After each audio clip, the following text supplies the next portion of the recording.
This lesson is on economics.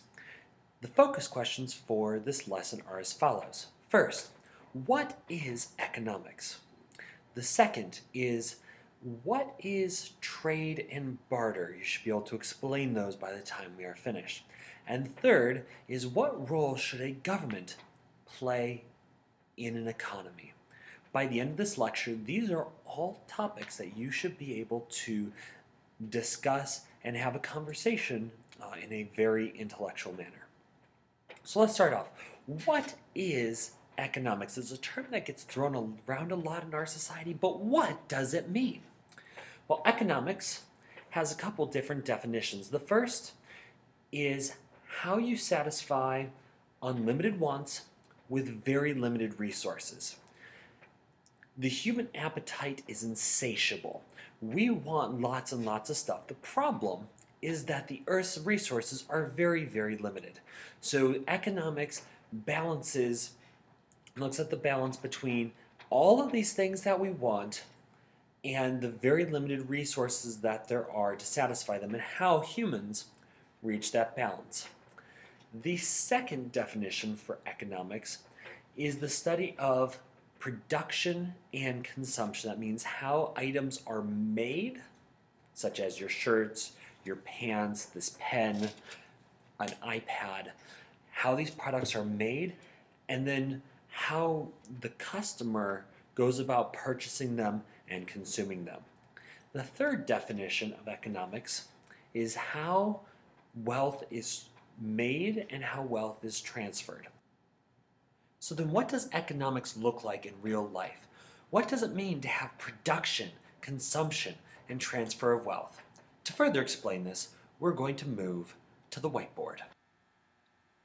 So let's talk now about how an economy works. Today we have a highly robust and complex society with thousands, if not millions, of different companies and businesses and all kinds of money that floats around for all different countries, but that's not the way things started out. Things started out much simpler with something called bartering. Bartering is a fancy way of saying exchanging goods and services for other goods and services. Basically, no money was used. It would look something like this. So let's say we have two farmers. We have a milk farmer, or a person who has cows that then has milk, and then you have your strawberry farmer. And the person who has strawberries grows the strawberries, and the person who has his cows raises his cows and has the milk.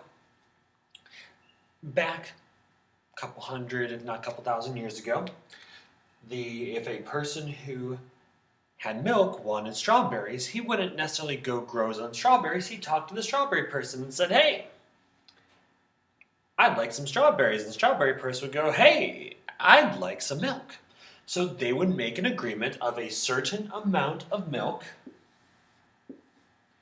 getting exchanged for a certain amount of strawberries. And they would develop this symbiotic relationship, this barter, exchanging goods like milk in exchange for other goods like strawberries. And this could be done for any one of 100 items, or I will trade you food for labor, or you can pick any combination. It is a good and a service, or service for a good or service. There is no money involved in this system. And this has gone on for thousands of years, and in many cases still goes on in a very robust way today as we speak. There's a lot of times where two different companies will exchange one product for another product, or when I've worked at restaurants, we've traded a sandwich from our sandwich company for a hamburger from the hamburger joint. This is barter. Now, as time progressed and as societies progressed, they became more complex, and suddenly it wasn't as simple of just having your milk person and your strawberry person.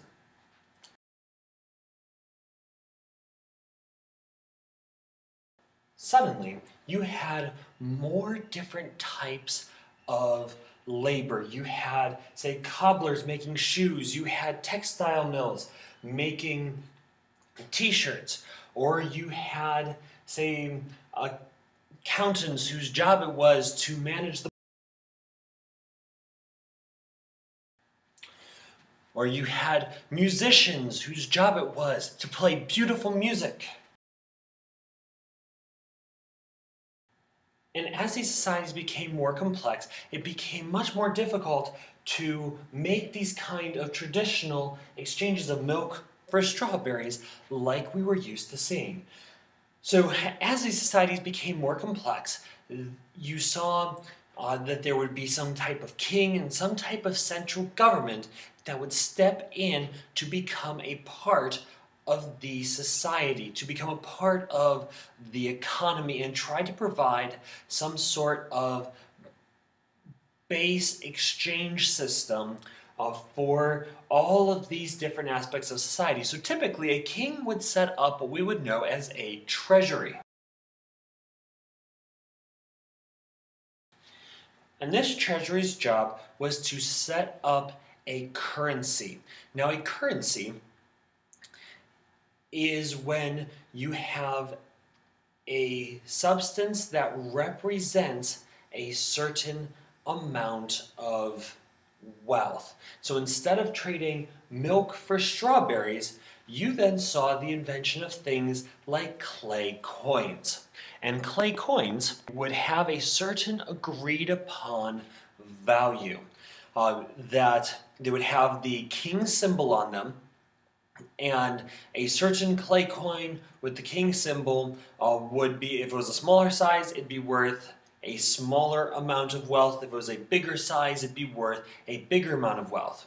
Well, as that society would grow and grow, it would go from being clay coins to being gold and silver, which a lot of societies we found throughout history have come to value as metals of wealth because of their rarity and how much work it takes to get them.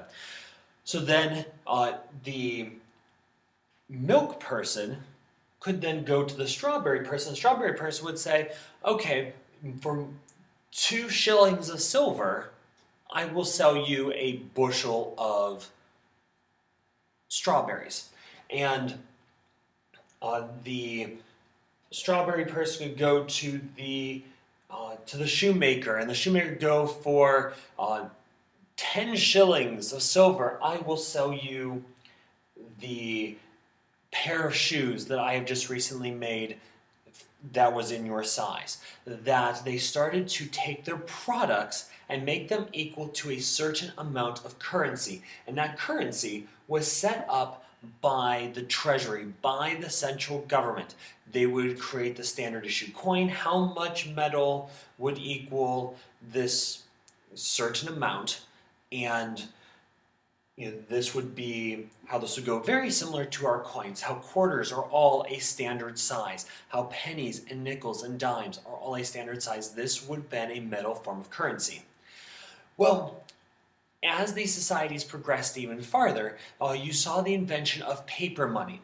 Because when you got into huge real estate sales or buying large amounts of material, it would be very difficult to bring, say, 10,000 pounds of gold to go make a purchase.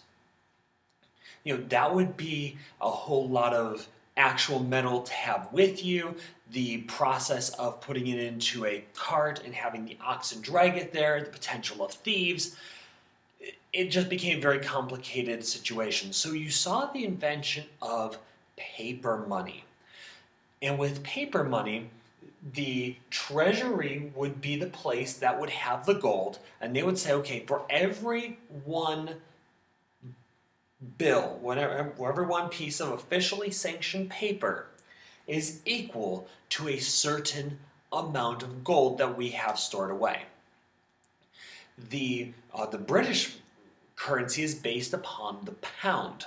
That when you go to buy and sell something, it'll be how many pounds and cents is that particular item. That's because technically that pound you could turn into the treasury in Great Britain, and they have a pound of sterling silver stored up in a vault for every piece of pound that they have printed.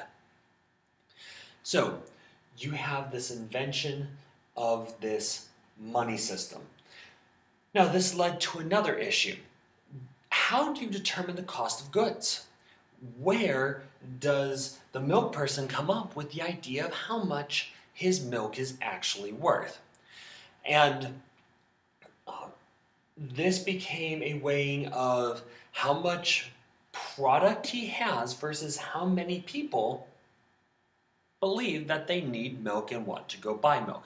The more people that want to buy his milk, the higher the cost. The less people that want to buy his milk, the lower the cost.